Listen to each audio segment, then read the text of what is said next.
What up? What up? We're doing things a little different today, but it's still the same. PlayCallerSportsTalk.com, baby. It's Friday. It's 7. It's time to get into some sports. So we here today. Co-host of the show, your boy Cool McCain. And to my side, as always, Stephen Box.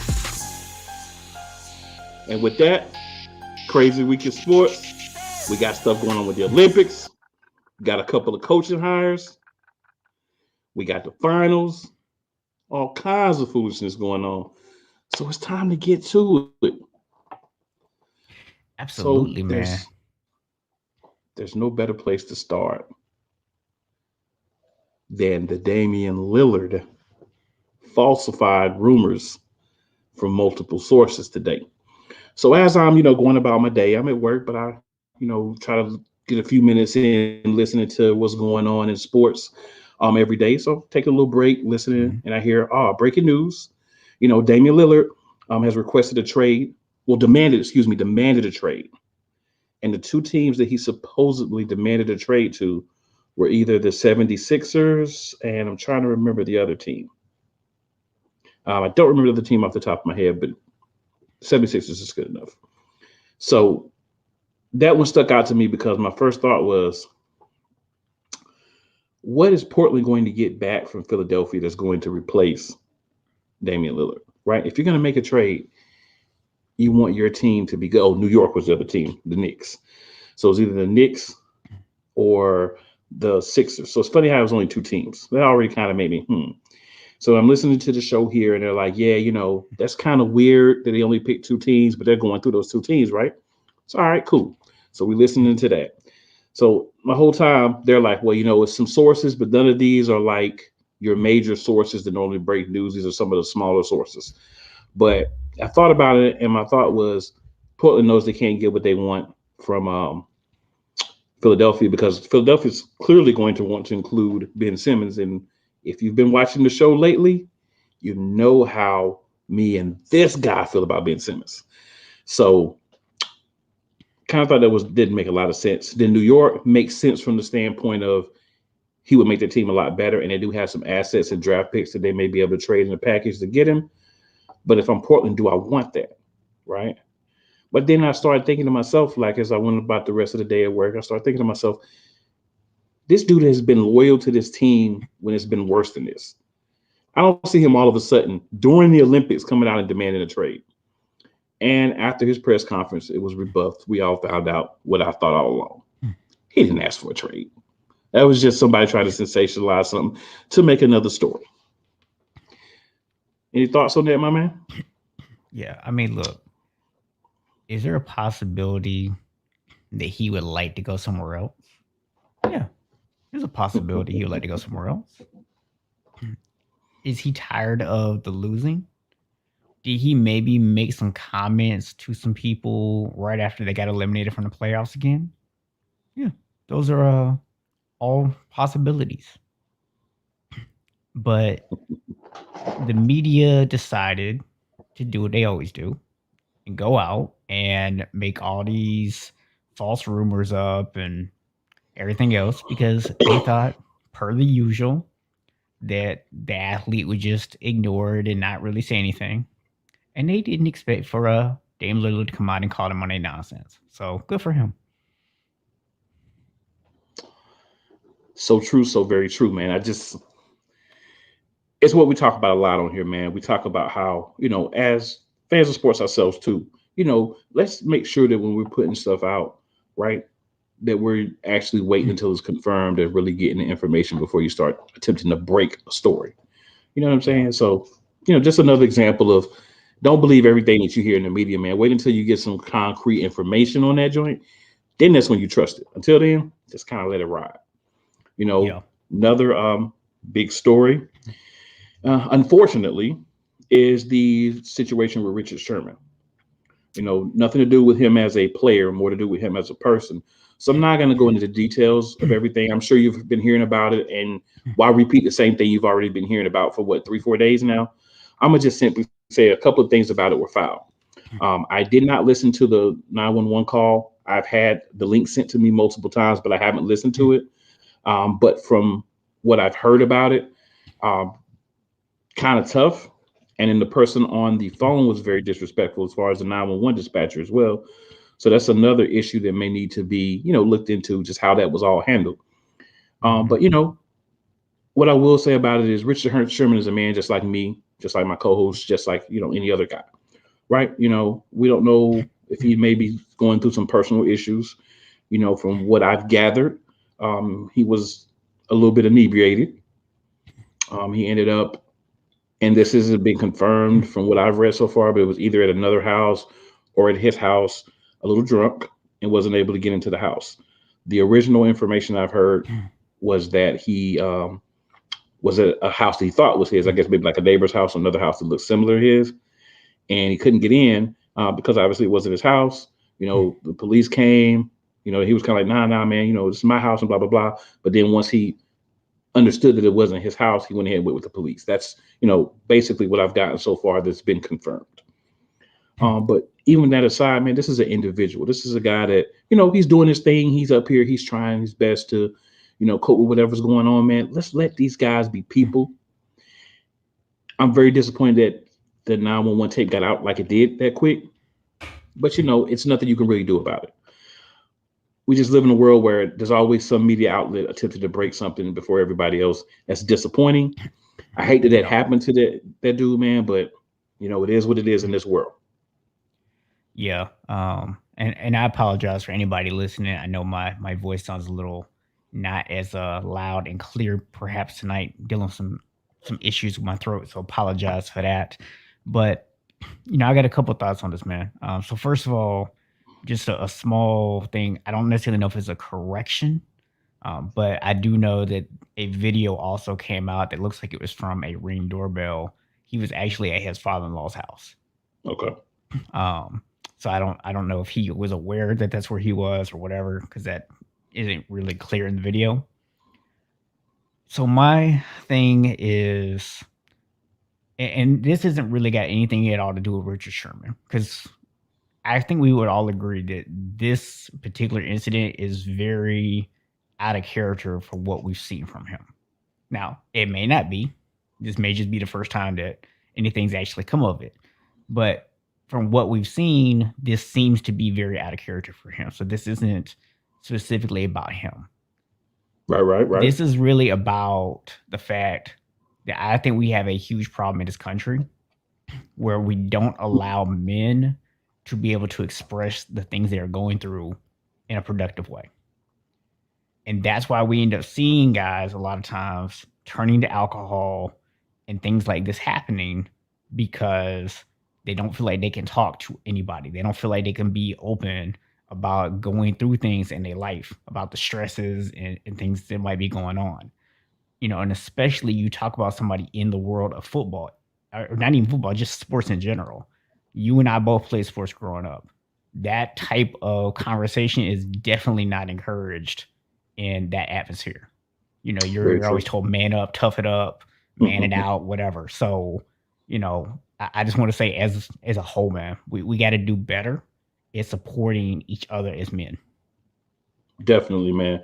I just want to top it off by saying big props to Richard Sherman's wife.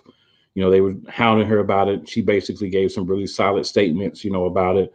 Basically, something they'll work on. She apologized on his behalf, saying they were working on, his bail, getting him out and everything. And he was able to be released, and he posted an apology as well. So big ups, man. I mean, you made a mistake. It's not something that's consistent for you, as far as we know. So it happens, man. You brought up a great point about just talking about things and men being able to go out and just kind of live a little bit and express their emotions and their feelings as well. So that's something that definitely is a big part that we should be thinking about. And we have to kind of break that. I have a group that I'm in where there's some of the things that we talk about, right? Just breaking some of those things, man, and just enjoying life, bro. You don't have to Yeah. always be this guy that has no emotions. You don't always have to be this person that nothing bothers you. Sometimes things do bother you, and it's okay to acknowledge that. It's okay to let that out. But that Yeah. is something, like you said, that you're taught from a young age, so it's hard to break that in your mind. Yeah. But it happened. Now, one other quick thing, I'm not going to spend much time on it in regards to a similar situation to Richard Sherman. Dwayne Haskins' fiance, I don't know if you heard about that or not, but I haven't seen uh, that one yet. yeah, she stole off on him at least once based on what happened. Essentially, something happened. She ended up hitting him so many times that it knocked the tooth out, right? And Dwayne Haskins is like what 6'3", 6'4", Yeah, and he's I not think no she's little like, dude. yeah, I think she's like 5'6", 5'7", somewhere in there. So I don't know exactly what happened about it, but I know there's some charges have been filed in regards to it, and I know he lost a tooth. So a little crazy situation, man. But I think we're starting to see and hear a lot more about just everything that happens in people's lives. You Yep. know, um, so as athletes, kind of like what you were saying before, but from a different lens, just make sure that when things are going on in your life, man, you try to take care of those things and don't let those things simmer. Because a lot of Yep. times, I think a lot of these things that happen in these situations where it's some type of domestic abuse or violence, it's maybe something that you could just sit down and talk about and figure out sometimes. Take the time to do those things, but don't be too busy to have the conversations to keep things, right in other parts of your life. And I think that's a big lesson everybody needs to learn, or hopefully people will learn and see from these situations that are starting to go on. Yeah. Yeah. I mean, conflict resolution is definitely a skill that a lot more people could benefit from having, man. Oh yeah, definitely. There's a couple more things to talk about, but you know what? Time to get to the bread and butter. It's time to get to the reason why we're here this week. So we were here on this particular show. No, no, no. Let me restart. On this very show last week, 4, 5, 6 people in the comments. Suns are gonna sweep. Suns in 5. The Bucks don't have a chance, and blah blah blah, and this and that. Now I only see 2 people watching right now, but ladies and gentlemen that were here last week, I'd love to have you hop on and listen to what I'm going to say. It's a little bit of Bill Cosby there for you. Check it.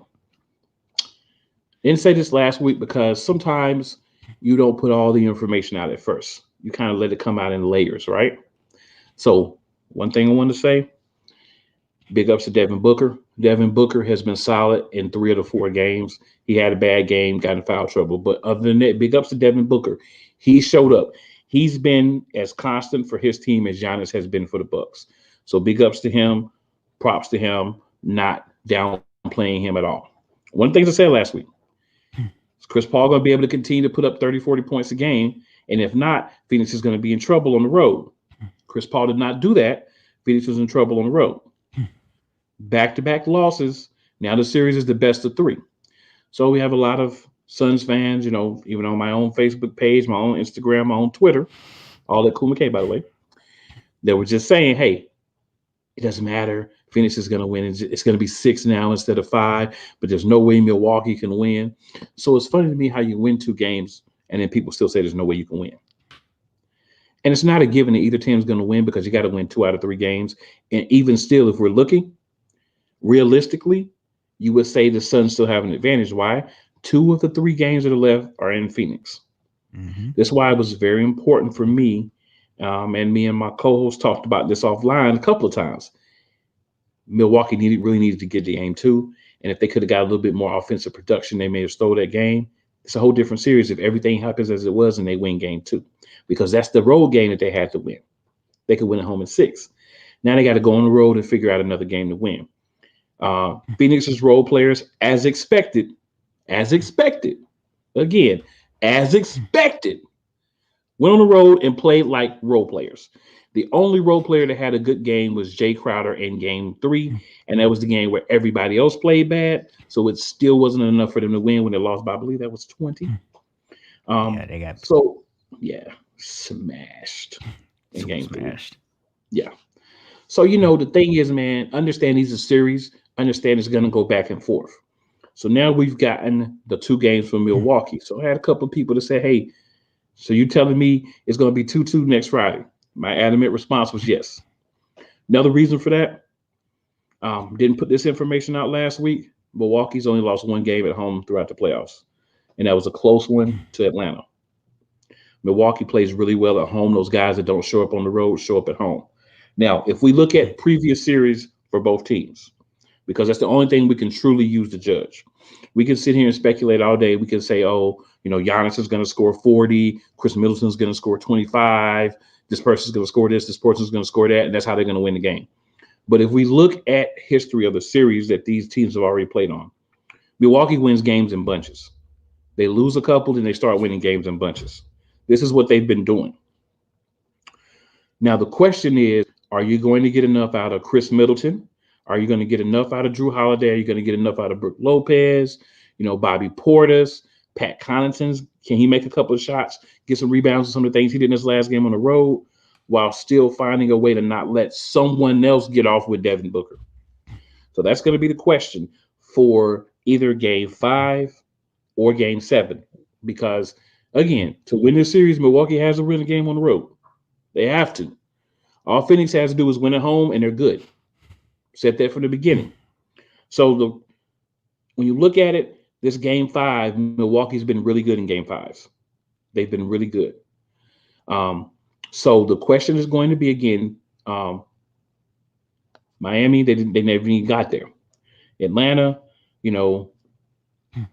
they were able to get there and win because some other guys came alive and did their thing. Brooklyn, game 5 was pivotal for them as well. So what I would say is based on what they've been doing throughout the playoffs, Milwaukee has their best chance to win on the road in game 5. Now, we know Giannis did not put up 40 this last game, but Chris Middleton did. So they just essentially switch roles as far as the points, because I say all the time, the points are the points. You're only going to score so many points a game. There's not like, oh, if Chris Middleton scores 40, then Giannis scores 40, Brook Lopez scores 20, Drew Holiday scores 30. Doesn't work out that way. It's possessions, there's misses. Phoenix is a good defensive team, so there's a lot of things that go into it.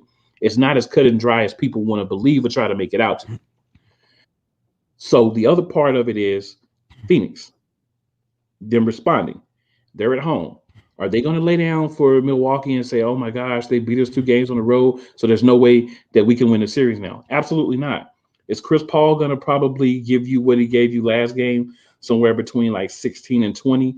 That's more realistic of an expectation for Chris Paul at his age, first time being in the finals. Um, I appreciate that, Billy Venable. So Billy V says he called a sweep, and he says he got that one wrong. Hey, respect that. Everybody feels the way that they feel. But as I said last week, man, I was never under the concern that it wasn't going to be 2-2. Now, this last 3 is where things are going to get real juicy. And we're going to have a great finals the rest of the way, because we're going to have 2 teams that are going to play similar. One's going to play a little bit more on the inside, hopefully. And also, they're both crying a lot. We'll get into this in a few minutes. I just want to mention there's a lot of flopping and crying going on in the series, and we need to bring it back to playing basketball and winning games.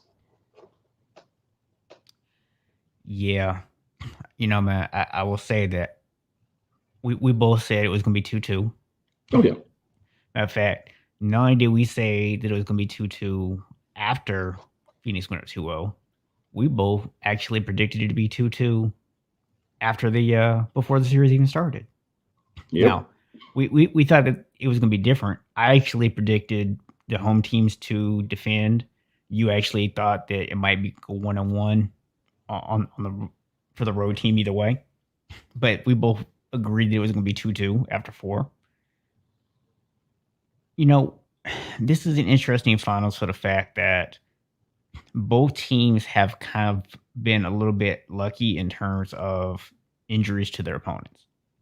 Now, I know that they've dealt with some injuries of their own as well. Phoenix has been relatively a little bit more healthy than Milwaukee because Chris Paul is not on the same level as Giannis in terms of importance to the team right now. But, you know, Giannis was out at a time that Trae Young was also out for Atlanta. So right. that kind of made a big difference. So when I look at the history, it's still somewhat difficult to go by that because we've never seen either one of these teams play a game 5 against a healthy team. I mean, that's just it is what it is. Maybe Milwaukee in the first round when it didn't matter.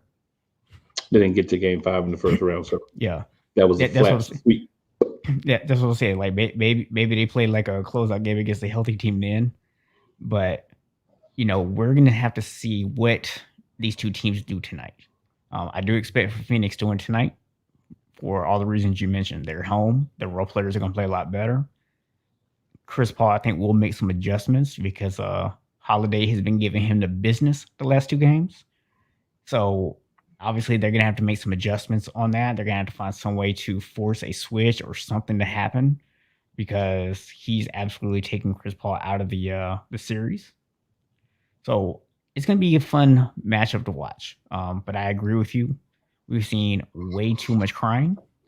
Game four, they I'm so glad that they actually showed all the replays of the fouls Hmm. because to if you just were going by the players, you would think that the referees did the worst job ever because these guys were out there acting as if every time that they did anything that wasn't a foul. But then they would cry on the other end when there was contact, and I was like, why didn't you call that foul? It's like so you want every time somebody breathes on you hard, you want a foul. You want to be able to slap people across the face and not get a call. It makes no sense. You can't have it both ways. Either they call everything or they let stuff go. And it's not like we just suddenly this year started saying, oh, NBA basketball gets called differently in the playoffs than it does in the regular season. And you know where they really don't call stuff at normally is in the finals. Now, if one team is getting calls and the other team's not, I have an issue with that. That's not what's happened. There's been some missed calls, yes, but overall, I thought the referees have actually done a pretty good job, and the players just need to stop crying and go play. They need to stop seeking out fouls. Yeah, I mean, you know, I say this, man. I would ask myself this: how many games in the Bucks? Suns, the game's actually tomorrow. Um, I'd ask myself how many games has Phoenix had where they've played a healthy roster, right? And not only just a healthy roster, but a team with their best player. So we look at the Brooklyn series and agree Kyrie was not the same player when he came back. I mean, excuse me, not Kyrie, James Harden, because Kyrie was the one who got hurt in the first game. But he was able to at least be a secondary player. Kevin Durant is the man on that team. Mm-hmm. If you don't have Kevin Durant, that's the equivalent of Phoenix playing um, play so many different teams. It's equivalent of Phoenix playing the Clippers without a Kawhi. Kawhi Leonard. So when you look at it, you think about it this way: Phoenix has had a path where they've, for the most part, been able to skirt the best player on the other team playing. Milwaukee, the whole Trey Young thing, but at the end of the day, Trey Young and Giannis were pretty much hurt mostly the same. So you were looking at two teams that were playing without their best player. Trey Young got hurt early and got hurt a previous game, was able to play the next game. Giannis played, but then he got hurt in that game, and Milwaukee never really was in that game. But the wins that they had to close out the series, they had to play without Giannis against a team that had to play without Trey Young. So I kind of look at that and say, if you're looking at the way things have been going for the most part, you would say Milwaukee was probably in trouble more without Giannis than Atlanta without Trey because of the other people they had. You had Lemon Pepper Lou step up and make some buckets and some different people in that team. What I would say is simply this. If you look at the history of what's been going on in the series, if you take out the fact that this person hasn't had this person, that person hasn't had this person, Phoenix looks like a team that once they get a lead, and this is consistent, once they get a lead, they start to maybe fall back a little bit. They start to play a little less hard. They start to not grind it as hard. They start to cry about fouls more. They start to do the whole acting thing where every time somebody swipes near your face, you're flopping around and doing all that, wanting fouls. So they look like a team that can play themselves out of being able to be in the game, is what I'm saying. They can get to that point where they say, you know what, man? They got a little bit of a lead. They're still young. Remember that. The core of that team is young. You got Chris Paul, you got Jay Crowder. But when you take them away, most of the other people there are young. And you think as well, they lost their backup center, Dario Saric. He got hurt towards ACL in the first game. So he's out. So they don't really have a backup center. So Milwaukee has a consistent size advantage, which is why you've seen them go to kind of a small lineup as far as Phoenix when they take DeAndre Ayton out. But what I would say is simply this: Milwaukee seems to come on more as the series goes on. This could be the series where that burns them from giving up that game two, which I really thought they had a chance to win, but they just stopped making shots outside of Giannis. And Phoenix seems to start off really strong, and then they seem to go like this, right? They seem to kind of come down a little bit. Now, when you're playing teams that don't have their best player, you can still win with that scenario. But now they're going to have to find a way to crank it back up. They're going to have to find a way to turn it back up. They're going to have to find a way to get back into it and try to win this series. Obviously, I don't want them to because I want Milwaukee to win. And honestly, I don't want Chris Paul to get a ring. There's a lot of people that were on last week's. A lot of people is going to watch the replay of this. People that may get on later, people that may get on now and say, oh, why don't you want Chris Paul to win? Well, I'll simply answer the question by saying this. What has Chris Paul done in his career that he deserves a ring? Answer me that. Put it in the comments. What, he's been a consistent player? He's been a guy that's always got hurt and never made it to the finals? How does that constitute you deserving a ring? Now, if he get one, he gets one.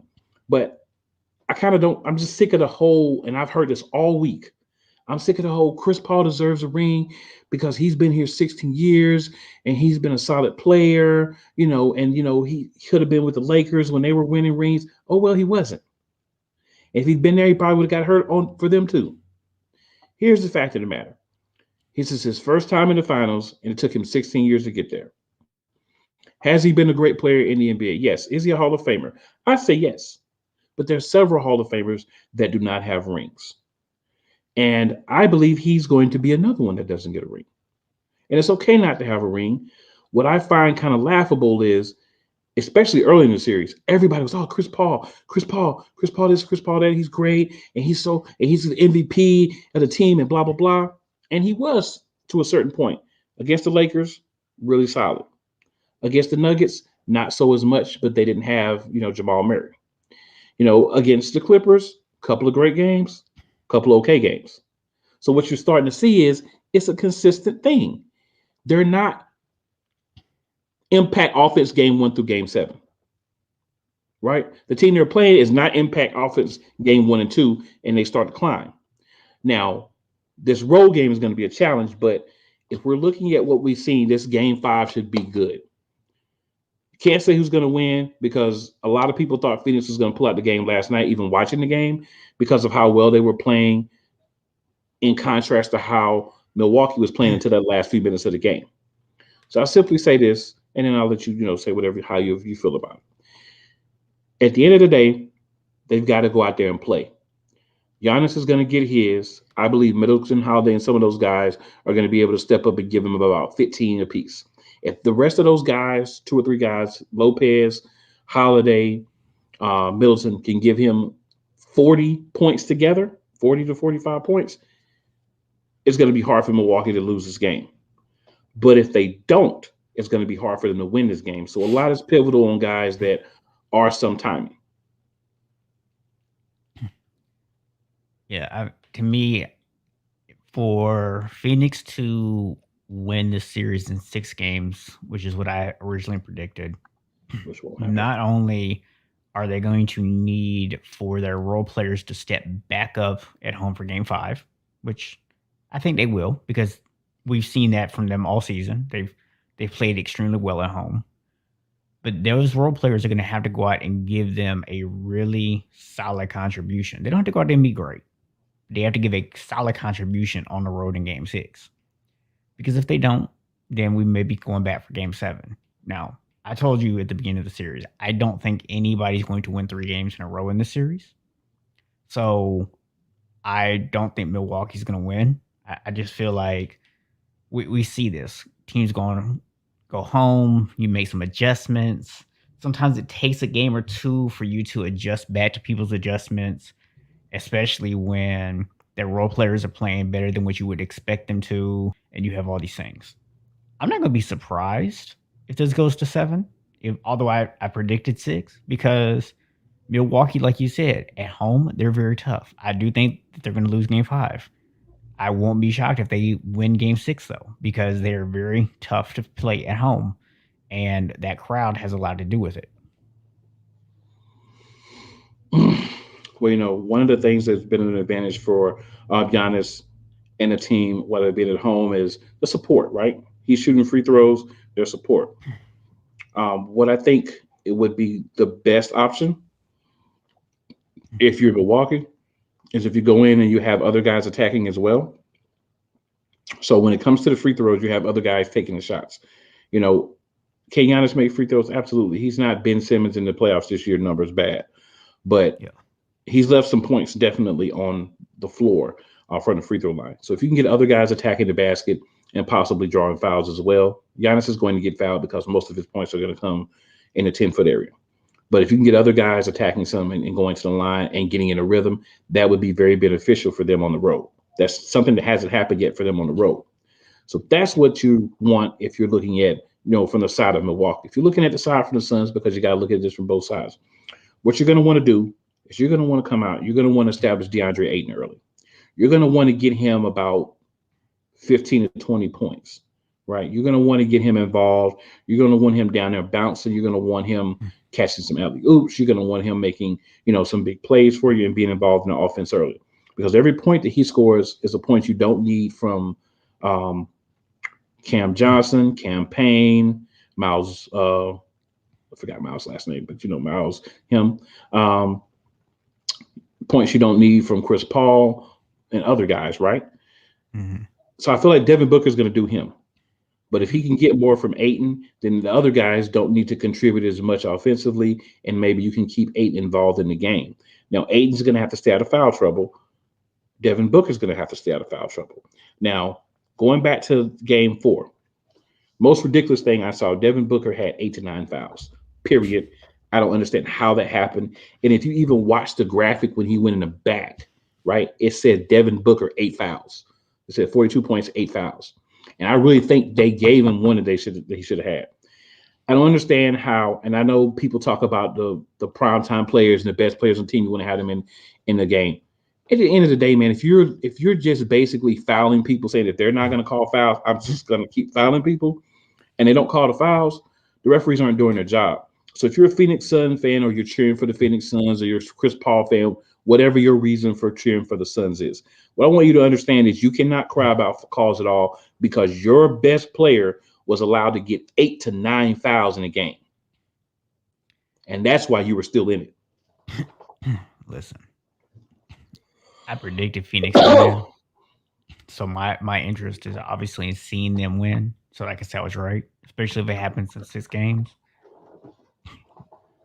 But man, come on. I mean, it was like one or two that they were close. Like you could have definitely called them, but they were at least close enough I could understand you maybe not calling it.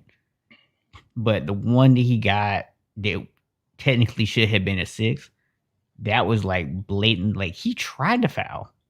You wouldn't even let the man foul. Hmm. He was like he forgot he had 5 fouls and he was trying to foul. And then you turn around that last one, bro, where he literally like wrapped his arms around was it Middleton, I think, was shooting on that one. Yeah.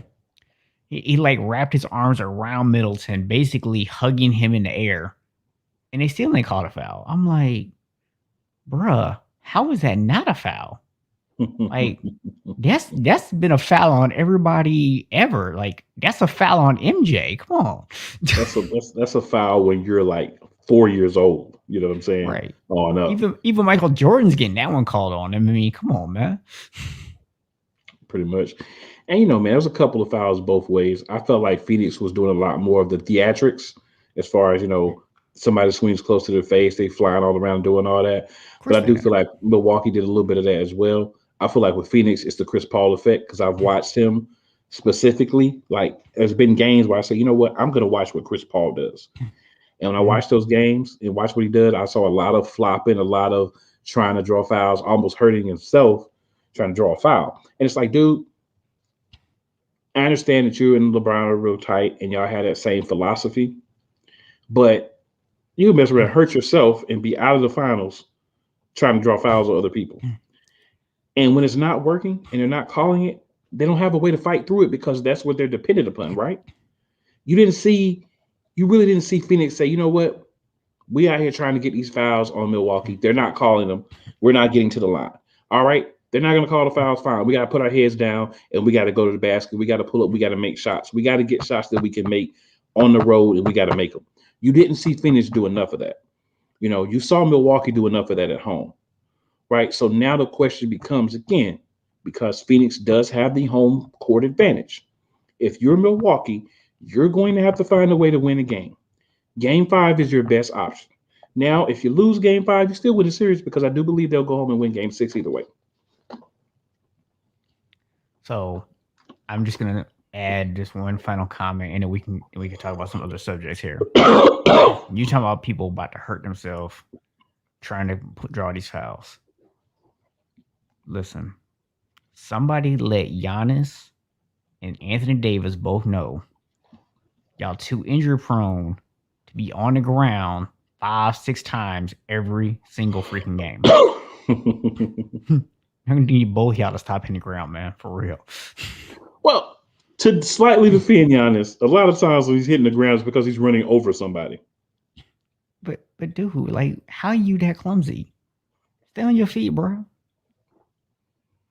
Stop hitting the ground. That's all I'm saying. I mean, I can feel what you're saying. You know what I mean? I can feel, but I think it's just a little different for me the way you get there. But at the truth, at the end of the day, they both do be on the ground too much. A lot of Yeah, these dudes be on the ground too much. and they both be milking it when they go down too. Oh Just yeah, be laying there. oh yeah, Giannis do yeah. everything. Honestly, oh yeah, Giannis be milking oh yeah. everything, bro. Like he milking his time at the free throw line. He milking his time on the ground. Like, dude, just hurry up. What you doing? All that means is you know what his fraternity was. Move, I move. Milk it, milk it, milk it. But yeah, he does that, and hey, it happens.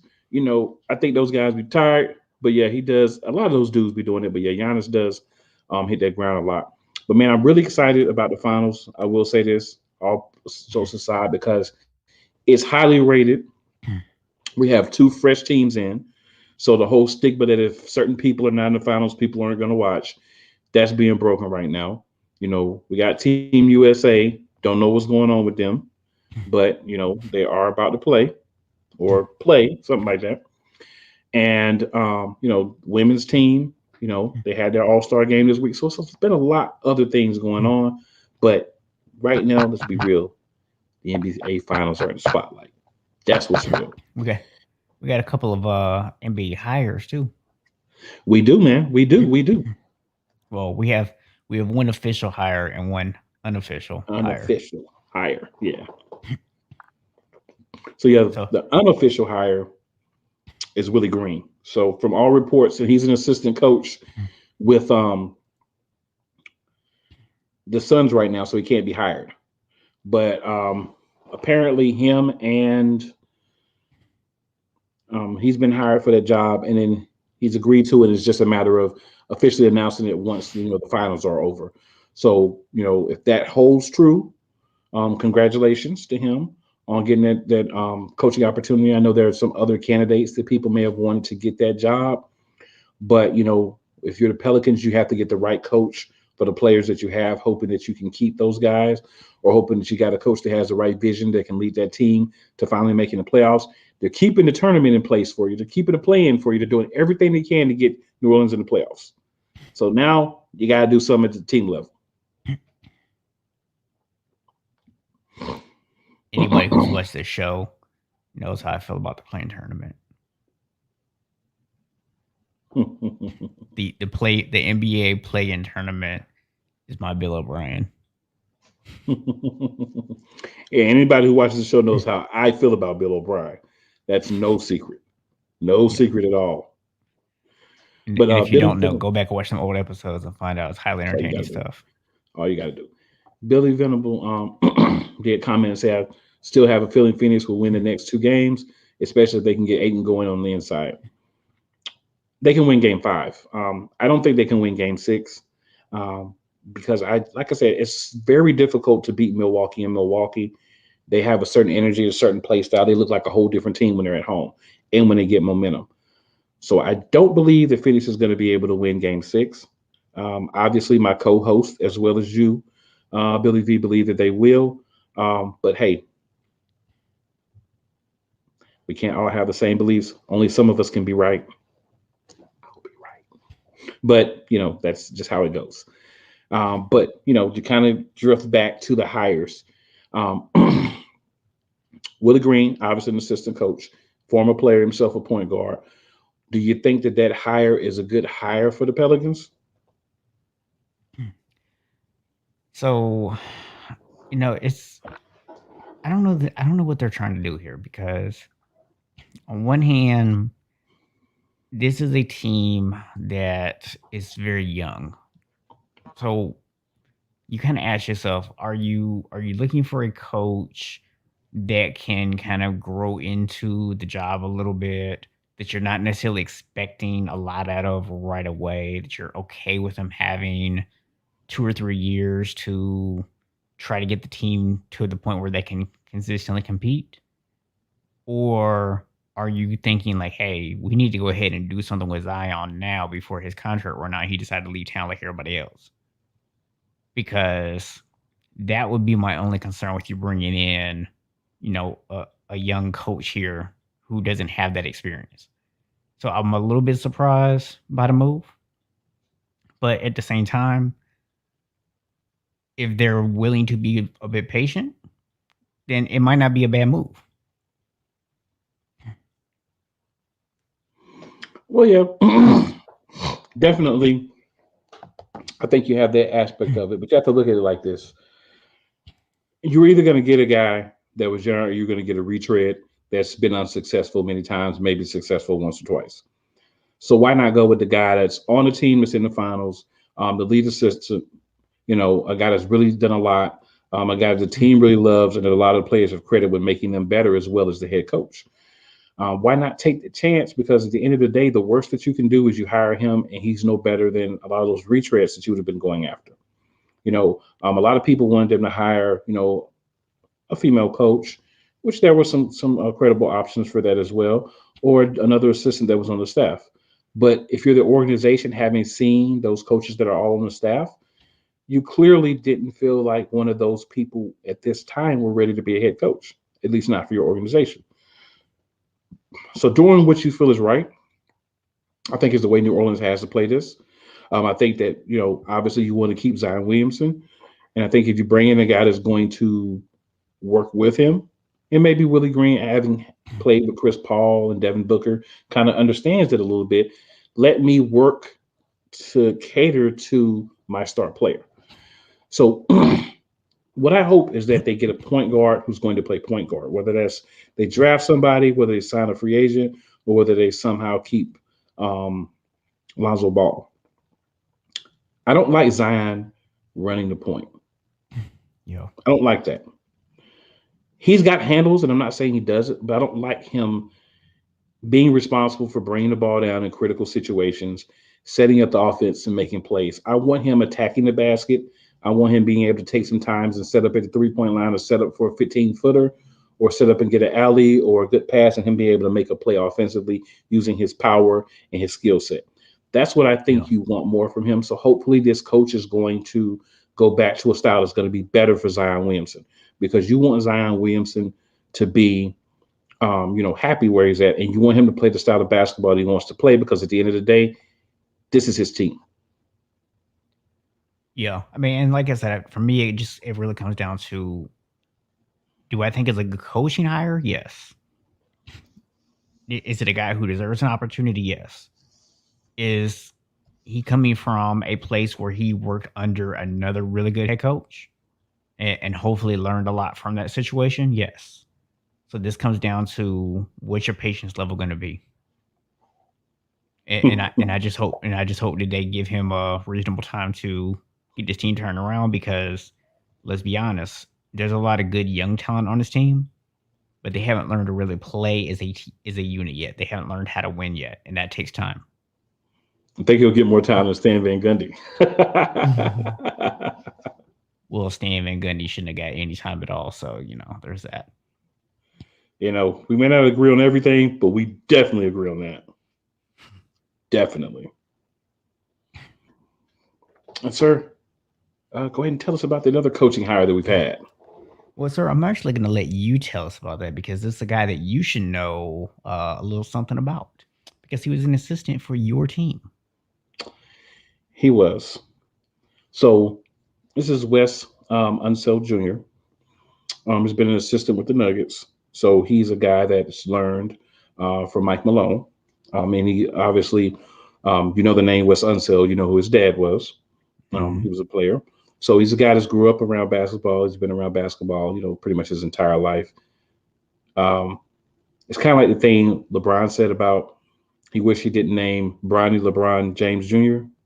I'm sure Wes Unseld's dad was thinking later on, like, I probably should have named him Wes Unseld Jr. But that aside, he did a lot for development for a lot of our guys. You saw a lot of guys come out that you didn't see 2 3 years ago playing the way that they're playing. Wes Unseld Jr. was part of that. He was a guy that was a coach. He was an extension of the head coach.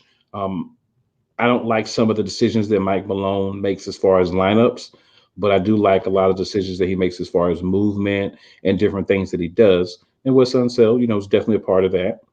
Um, you know, we'll miss him, but at the end of the day, the job of being a coach is you want to go somewhere else, you want to gain an opportunity, and you want to be a head coach. He's a guy that can do the job, point blank. He's a guy that can do the job. I saw him pulling players aside in the playoffs at the end of the year, kind of getting in guys a little bit sometimes, and just being having that passion for coaching. And he's done interviews, obviously watched some interviews that some of the assistant coaches have done for my team. And he's a fiery guy in interviews. He's a guy that just reeks. I understand basketball, and I'm here to try to be as successful as possible. I think it was a great hire for Washington. I think it was a great opportunity for him because you're walking into a situation where you have Bradley Beal and you have Russell Westbrook, and now it's just a matter of getting the right pieces to play with the way that those two guys play. And Washington could be dangerous. I'm not saying championship winning dangerous, but I'm saying deep playoff run dangerous if you're able to get the right pieces around your core group of guys there. So, if I was Wes Unseld Jr. with the two opportunities that were available that have been filled, I definitely would have taken Washington over New Orleans. But you can't really go wrong either way. One team you have stars now that are ready to win. One team you have a young star that can be ready to win in the right situation. But definitely think Wes Unseld did the wise thing by taking a job, and I think Washington you did something really intelligent by saying, you know what, we're going to go also get us a young guy that's up and coming. He hasn't been a head coach before, but again, he comes from an organization that the last few years has been a successful winning organization. He has the pedigree, he has the knowledge of the game, and you're giving him an opportunity to go out here and coach and show what he could do. So this is an exciting time for him. Like I said, he's somebody we'll have to replace, and we'll have to make sure the right hire is made. But hey, congratulations to him, and I think Washington's getting one heck of a coach in the words of Roy Williams. Yeah. I mean, I think he's a really good coach. Like you said, he's been a big part of what y'all have done there in terms of developing. Yeah. And, clearly, I know a lot of people may not watch a lot of Nuggets games with them Not at all. with them being in a different time zone. A lot of times the East Coast teams get a lot of the shine, or you got to be a team like the Lakers who have a long history to get those games. So the Nuggets haven't necessarily got the prime time slots that they may do deserve sometimes because of just where they're located and the lack of championships and stuff like that. So I know a lot of people haven't got a chance to see them necessarily over the last couple of years. But this is a team that has steadily gotten better every year. They keep growing, they keep getting better, and he's obviously been a big part of that. And I would agree with you that out of the two jobs available, he took the right one. Because as I just mentioned, my concern with New Orleans is what is their patience level going to be with this? Are they Are they trying to make something happen right away? You know, Washington, I think they're realistic. They know they don't have a championship contender. They know they don't. They're hoping, hey, we could just get to the playoffs, maybe win a series or two, and make some extra money by getting some fans in the stadium for some playoff games. We good. You know, maybe they make some moves to try to get to that next level, but they're not overly concerned with that. I mean, as long as you don't go in there and completely botch it and start like losing a whole lot of games and not even come close to the playoffs, you gonna get some time there. So I think it's a good look for him. Yeah, absolutely, man. I want to shout out um, the WNBA Women's All Star Team because they had their All Star game, and what they did was they pitted the WNBA Women's All Star Team against the Olympic team. This was happening on the same night as Game Four of the finals, so a lot of people may not have seen a lot or any of the game, but it was a good game. The NBA All Stars, the Team WNBA All Stars, actually beat the Olympic team. The Olympic team was more, from the parts I saw, they were more business like. They were more approaching it like, all right, we need to take care of this and more business like without some of that passion that you sometimes lack. And Team WNBA was like, hey, we didn't make the Olympic team. We feel like we're just as good as y'all. We're gonna go ahead and have fun. We have nothing to lose, and they pulled it out. So big shout out to them. But I will say this: this is the only time that we will hear, and I mean the only time that the women's team lost the game. Okay, we talk about the men, and we're gonna talk about them in a minute. But I want people to understand something. This women's basketball team is on to me just as dominant as the women's soccer team. There isn't a true threat to them, either one of those teams from other countries. You could bring up a team or two here or there, but they're not going to be as deep with all stars from 1 through 12, right? This team should go undefeated. And I'm even going to say this women's Olympic team, the USA, is going to be better than the men's. I don't I don't necessarily disagree with that, man. Because especially the way this men's team is going right now, it's not.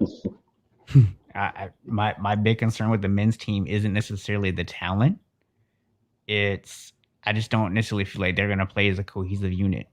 Um, you know, and I mean maybe by the end of the Olympics they are, but it's not like it used to be, man. These other countries also have NBA players, and they might not be to the same extent as the U.S. roster, but I don't think anyone is going to argue that the men's roster, top to bottom, is the best representation of the NBA right now either. So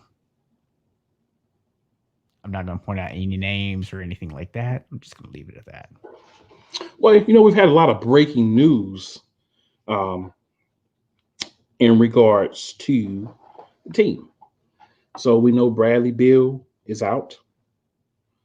COVID protocols. We know Kevin Love um, gave up or forfeited his spot due to his injuries. He's not completely healed from that. Definitely understand that. And I think it takes a lot to man up and just say that, like, hey, I'm really not healthy.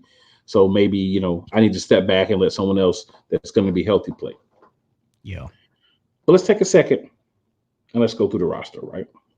And also, of course, they've named the replacements for both of those guys. And then Jeremy Grant, he's in the COVID protocol now, but right now he should still play. He should still be able to play. So we got Bam Adebayo. We have Devin Booker, who of course is with the team now because he's in the finals. We have Kevin Durant, who's with the team. We have Jeremy Grant in protocols right now, but should be able to play. We've got Draymond Green. All right. We have Drew Holiday, who's not playing now. He's in the finals. Um, we have the replacement for Bradley Beal is Keldon Johnson. He's a guard from San Antonio Spurs. He's 21. I haven't heard a lot about him. From what I was able to look up, he's a decent player. Uh, so, maybe this Olympic experience will help him be a guy that maybe can handle things more in the future, or maybe this is just a one off. We'll see. Zach Levine is on the team. Damian Lillard is on the team. Of course, The replacement for Kevin Love is JaVale McGee. He's on the team. Funny story about him, I'll get to in a minute. Chris Middleton's on the team, but of course, in the finals right now, so he's not playing. Jason Tatum. So that's your team. It doesn't sound like a cohesive unit. It doesn't sound like you have like positions filled. It sounds like you just kind of grab 12 guys and say, oh, let's do it. And then when Kevin Love left, you kind of say, oh, yeah, we need to get another guy that's big, that can block a lot of shots and do the things that Kevin Love was not going to be able to do. So, two interesting things about JaVale McGee. Number one, his mom played for the women's Olympic team in 1984. So, if he's able to win a gold medal too, that'd be like a cool thing where him and his mom have medals. Also, we see JaVale McGee on Shaqtin' a Fool all the time for what? For blocking shots off the rim when they've already hit the rim, which is a poor decision in this game. But not in FIBA. In FIBA, those aren't goaltends, those are blocks. So adding him was actually a stroke of intelligence because you added a guy who can get up, block shots off the rim, take the ball off the rim, and do those things that they weren't able to do with Kevin Love, right? And Bam Adebayo is an undersized big. Draymond Green nowhere near as athletic as he was at one point in his career. So you needed to add size. I felt you should have added two forwards, but that's neither here nor there. We have what we have. That's the team. I think they can win, but I think it's going to be very, very tight. And what's going on, Ant? So we have one of our guys that checks us out, been checking us out, and saying good things about us. Appreciate that, Ant. Hopping in the comments, just saying what's going on to us. So, Ant, we're getting near the end of the show, man. But what do you think about the finals? Did you have anything you wanted us to speak on real quick while we got a few minutes left? And while he's doing that, I do want to just go ahead and acknowledge real quick, like that the NFL did well, not the NFL didn't put it out, but a report came out, I guess based on some reports that the NFL collects, that we have right now somewhere between 2 and 4 teams who are still under the 50% minimum for vaccines. And if I'm understanding correctly, those teams will not be allowed to hold training camp until they have got over that threshold. So, very interesting story to keep an eye on. Well, if nothing changes, we'll know who those teams are pretty quickly. Yeah. So I need to double check that because I might not be right on it, but that's when I was just kind of glancing at it earlier. That's the impression that I got, is that they won't be able to start training camp. And I want everybody to realize what my co-host is saying right now. What my co-host is telling you is that we're getting close to training camp for the NFL. Do you know what that means? That means we're getting to the most wonderful time of the year. And he's not talking about Christmas. I'm not. But it feels like Christmas for now 17 weeks plus the playoffs. So there was Ant's thoughts for you. So Giannis is a Mack truck with no brakes, Bucks and 7. Though PJ Tucker about to get a ring, guarantee. All right. You know that you got one guy that's on your side with that one, Ant. I'm Bucks all the way, baby. Bucks all the way. The buck stops here. Sure does after game 7 of the finals when they win. Well, one way or the other, man, there's definitely not going to be a game 8. Well, I don't know, man. Devin Booker got 8 fouls. Maybe they'll give him extra games too. Who knows? Just keep every game after game 7 is double or nothing. Pretty much. Pretty much. You gotta win by deuce. Got to win by 2. Yes, he did say the buck stops here. He did say And that. and I was trying to figure out some way to be able to get onto a plane and go out to Phoenix and sell them t-shirts, bro. I will tell you, Ant, this guy is asinine, absurd, and he practiced his haberdashery on a regular basis. Just to give you a Yeah, heads don't up on the guy that I'm sitting across from. yeah, don't be fooled by my calm demeanor tonight because of my sore throat. This is this is the super toned down version of me for sure. So check it. You got the replay. Everybody's going to be watching. I want you to understand this. I'm gonna say it before we get off for the end of the show. Bucks and 7. All you Chris Paul lovers, I am sorry for you. He's not going to be able to get it done again. He hasn't for 16 or 15. He's not going to for 16. The rest of the Phoenix Suns, the team who probably would have been close to, if not in the conference finals last year at least. Remember the team that didn't lose a game in the bubble but couldn't make it because they were so far behind? Let's not forget, this team was good before Chris Paul got there. And also, Giannis gets this ring at 26. Go Bucks. So I'm still saying Phoenix in 6. I'm not gonna change it. It is what it is.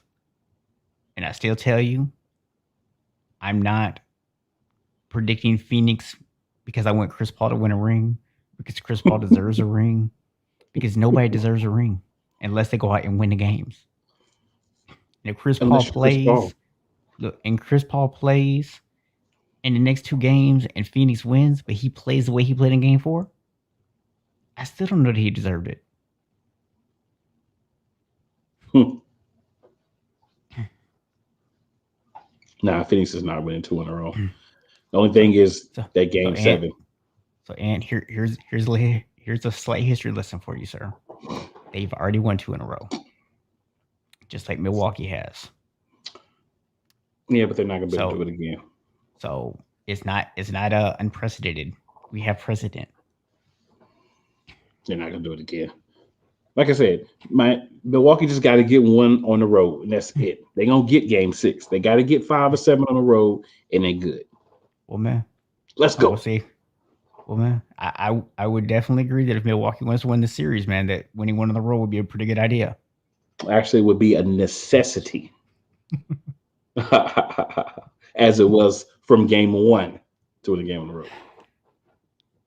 So we'll see, man.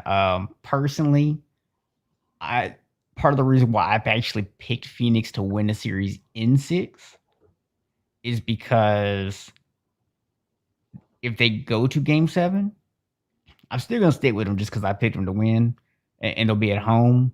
But I'm not gonna front. You don't want to give Milwaukee that opportunity. You know what happens when you get to game 7? Anything. Yep. I'm a quote mystical danger if you're Phoenix. That's what happens.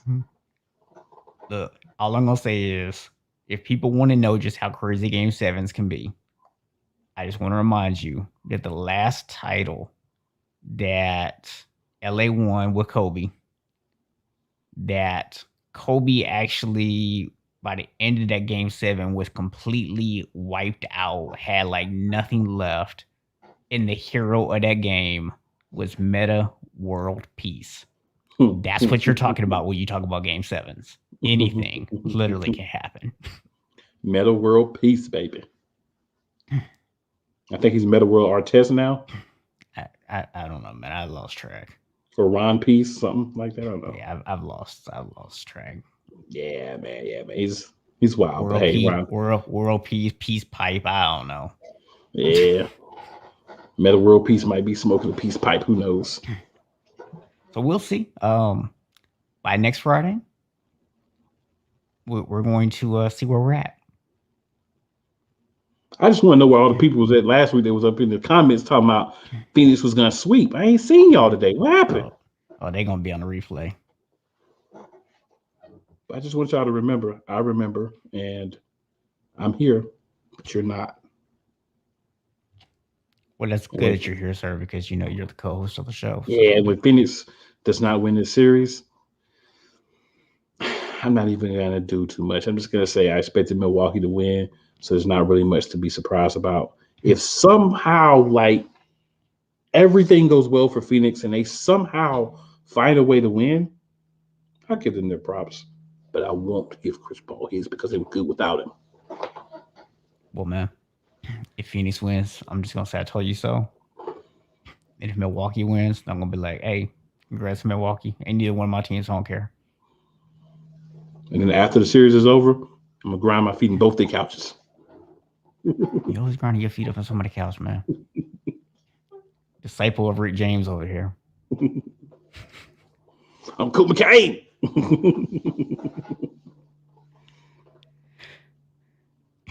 Well, man, we are a few minutes after, so you know what time it is. Yes, sir. Just remember, it's gonna be real.